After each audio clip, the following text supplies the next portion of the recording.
করে দেয়। কিছুক্ষণ সেই লোহা আগুনের মধ্যে থাকার পর যখন কামহার সেই লোহাটা বাইর করে নিয়ে আসে, অতএব আমরা দেখতে পাই সেই লোহা যেমন আগুনের রক্তা একই মতো হয়ে আসছে। লোহা এবং আগুনের যে একটা কালার, মুআজ্জাজ সে আগুনের কালারটা এবং লোহার কালারটা রংটা একই, ওটাও লালতে এটাও লাল, ওটাও গরমতে এটাও গরম।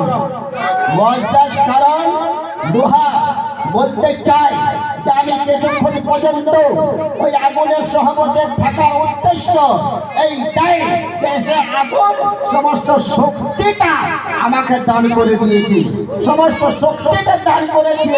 কিন্তু সেই জায়গার মধ্যে লোহাকে লোহা বলে আমি মেনি, আগুনকে আগুন বলে আমি মেনে থাকি।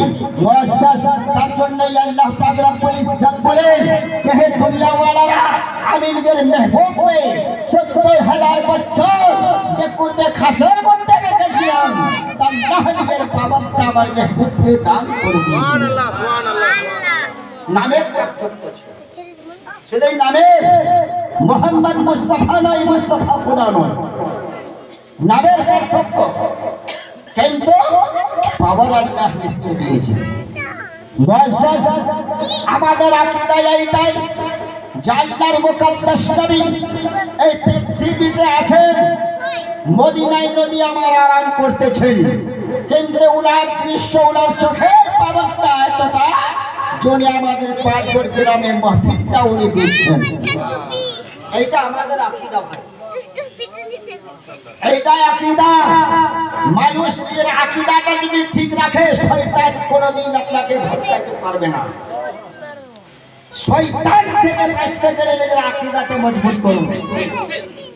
মুআজ্জাজ কারণ যে আপনারা প্রত্যেককে জানেন যে হাজারো কিলোমিটার দূর, শত শত কিলোমিটার দূরে দূরে একটা পিপুড়ি দল রাস্তায় চলে যাচ্ছিল।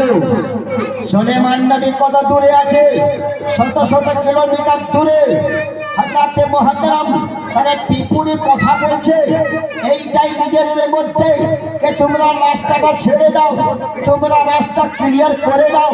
সুলাইমান নবীর লস্কর এই রাস্তার মধ্যে আসবে, হতে পারে তার ঘোড়ার চাপে আমরা মারা যাব, তার ওদের পায়ের তলায় আমরা চাপা পড়ে যাব, আমাদের ক্ষতি হবে, তার জন্য রাস্তাটা ক্লিয়ার করো। হযরত মুহতারাম এত দূরত্ব থাকা সত্ত্বেও পিপুড়ির কথাটা সুলাইমান নবী শুনতে পেয়েছিলেন। হ্যাঁ, পিপুড়ির কথাটা শুনতে পেয়ে মুচকি হাসলেন। এক কথায় সুলাইমান নবী সেই জায়গায় হাজার হাজার লক্ষ লক্ষ কোটি কোটি পিপুড়ি থাকার মাঝ থেকে একটা পিপুড়িকে হাতের মধ্যে তুলে সুলাইমান নবী নিজের হাতের মধ্যে রাখলেন। বলো বাবা, তুমি আমার নাম নিয়েছিলে, আমি নবী, আমি কি তোমায় কোনো ক্ষতি করতে পারি? পিপুড়ির জবাব দিয়েছিলেন সুলাইমান, আপনি নবী হতে পারেন, কিন্তু আপনার সঙ্গে যারা আছে তারা তো নবী নয়, তারা তো নবী নয়। হযরত মুহতারাম সুলাইমান নবী বলে, শুনো, তুমি যখন আমার নাম নিয়েছো, কাল কিয়ামতের ময়দানে বখশাইশ হিসাবে নামে সুলাইমান থাকলো। কিয়ামতের ময়দানে বখশাইশের জামিয়ানে সুলাইমান থাকলাম। বলে হে দুনিয়াওয়ালারা, যদি হাজার কিলোমিটার দূরে থেকে সুলাইমান নবী একটা পিপুড়ির কথাকে যদি শুনতে পারে, সে পিপুড়িকে যদি চিনতে পারে, মদিনা থেকে আমার বিশ্বনবীর উপরে যারা দরুদ পাঠ করে, তারা আমার বিশ্বনবীকে সে দরুদটা শুনতে পারবেন না? নবী কি সেই দরুদ পড়নে वाला উম্মতিকে নবী আমার দেখতে পাবেন না? নিশ্চয়ই পারবে। হযরত মুহতারাম নবী পাকের উপরে দরুদ পড়নে वाला আল্লাহর মুকদ্দাস নবী বলেন সে একটা জান্নাতি। জি মাশাআল্লাহ, সুবহানাল্লাহ। বলে এটা কি রকম?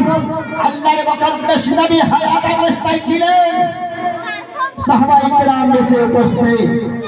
বলে হুজুর, দুনিয়ার মধ্যে আপনার মাননেওয়ালা অনেক লোক আছে, আপনার মাননেওয়ালা অনেক লোক, অনেকে উম্মতি যে আপনার উপরে দরুদ পাঠ করে। হুজুর একই সময় একই টাইমে পৃথিবীর প্রত্যেক কোণা থেকে আপনার আল্লাহর উম্মতিরা আপনার উপরে দুরূদ পাঠ করে হুজুর, সেই দুরূদটা কি আপনি শুনতে পান? যে হুজুর আপনি কেসে দুরূদটাকে শুনতে